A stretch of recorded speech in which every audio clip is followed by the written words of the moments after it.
Fratelli e sorelle, è spuntato a noi Frères et sœurs, les jours où le Seigneur Jésus-Christ, glorifié par son ascension au ciel après sa résurrection, a envoyé le Saint-Esprit, nous apparaît comme un jour heureux. Et aujourd'hui encore, ce qui s'est passé au Cénacle revit. Le don de l'Esprit Saint descend sur nous comme un vent impétueux qui nous secoue, comme un bruit qui nous réveille, comme un feu qui nous éclaire.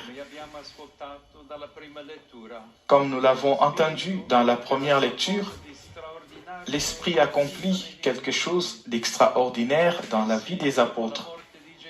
Après la mort de Jésus, ils étaient enfermés dans la peur et la tristesse. Mais maintenant, ils reçoivent enfin un regard nouveau et une intelligence du cœur qui les aide à interpréter les événements qui se sont produits et à faire l'expérience intime de la présence du ressuscité. L'Esprit Saint vainc leur peur, brise leurs chaînes intérieures, apaise leurs blessures, les oint des forces et leur donne le courage d'aller à la rencontre de chacun pour annoncer les œuvres de Dieu. Le passage des Actes des Apôtres nous dit qu'à Jérusalem, à ce moment-là, il y avait une multitude de personnes de diverses origines et pourtant chacun d'eux les entendait dans son propre dialecte. C'est alors qu'à la Pentecôte, les portes du Cénacle s'ouvrent parce que l'Esprit ouvre les frontières. Comme l'affirme Benoît XVI, l'Esprit Saint leur donne de comprendre. En surmontant la rupture initiale de Babel, la confusion des cœurs qui nous élèvent les uns contre les autres, l'Esprit ouvre les frontières. L'Église doit toujours redevenir ce qu'elle est déjà et doit ouvrir les frontières entre les peuples, abattre les barrières entre les classes et les races.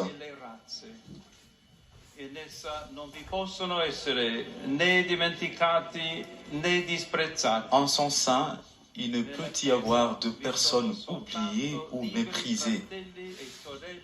Dans l'Église, il n'y a que des frères et des sœurs de Jésus-Christ libres. Voici une image éloquente de la Pentecôte sur laquelle j'aimerais m'arrêter avec vous pour méditer. L'Esprit ouvre les frontières avant tout en nous. C'est le don qui ouvre notre vie à l'amour. Et cette présence du Seigneur dissout nos duretés, nos fermetures, nos égoïsmes, les peurs qui nous bloquent, les narcissismes qui nous font tourner uniquement autour de nous-mêmes. Le Saint-Esprit vient défier en nous le risque d'une vie qui s'atrophie, aspirée par l'individualisme. Il est triste de constater que dans un monde où les occasions de socialiser se multiplient, nous risquons paradoxalement d'être davantage seuls, toujours connectés mais incapables de créer des réseaux, toujours immergés dans la foule mais restant des voyageurs désorientés et solitaires. Au contraire, l'Esprit de Dieu nous fait découvrir une nouvelle façon de voir et de vivre la vie. Il nous ouvre à la rencontre avec nous-mêmes au-delà des masques que nous portons. Il nous conduit à la rencontre avec le Seigneur en nous éduquant à faire l'expérience de la joie. Il nous convainc selon les paroles mêmes de Jésus que nous venons de proclamer que ce n'est qu'en restant dans l'amour que nous recevons aussi la force d'observer sa parole et donc d'en être transformés. Il ouvre les frontières en nous afin que notre vie devienne un espace accueillant. L'Esprit ouvre également les frontières de nos relations. En effet, Jésus dit que c'est dans de l'amour entre lui et le Père qui vient habiter en nous. Et lorsque l'amour de Dieu habite en nous, nous devenons capables de nous ouvrir à nos frères, de vaincre nos rigidités, de surmonter la peur de ceux qui sont différents, d'éduquer les passions qui s'agitent en nous,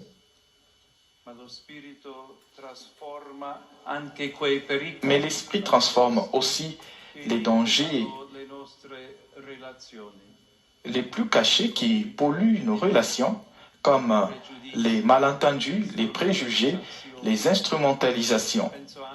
Je pense aussi, avec beaucoup de douleur, lorsqu'une relation est infestée par la volonté de dominer l'autre, une attitude qui débouche souvent sur la violence, comme le montrent malheureusement les nombreux cas récents des féminicides.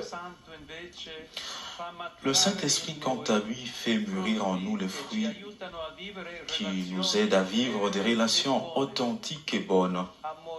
Amour, joie, paix, patience, bonté, bienveillance, fidélité, douceur et maîtrise de soi. De cette manière, l'Esprit élargit les frontières de nos relations avec les autres et nous ouvre à la joie de la fraternité. Et cela est également un critère décisif pour l'Église. Nous ne sommes vraiment l'Église du ressuscité et les disciples de la Pentecôte que s'il n'y a ni frontière ni division entre nous, si dans l'Église nous savons dialoguer et nous accueillir mutuellement en intégrant nos différences, si en tant qu'Église nous devenons un espace accueillant et hospitalier pour tous. Enfin, l'Esprit ouvre également les frontières entre les peuples. À la Pentecôte, les apôtres parlent la langue de ceux qu'ils rencontrent et le chaos de Babel est enfin apaisé par l'harmonie produite par l'Esprit.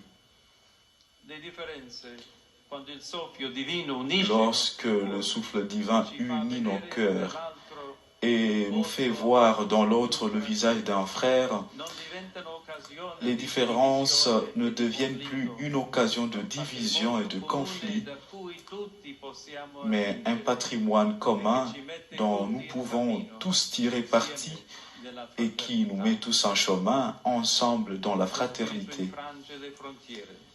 L'Esprit brise les frontières et abat les murs de l'indifférence et de la haine, car il nous enseigne tout et nous rappelle les paroles de Jésus. Et par conséquent, il enseigne, rappelle et grave avant tout dans nos cœurs le commandement de l'amour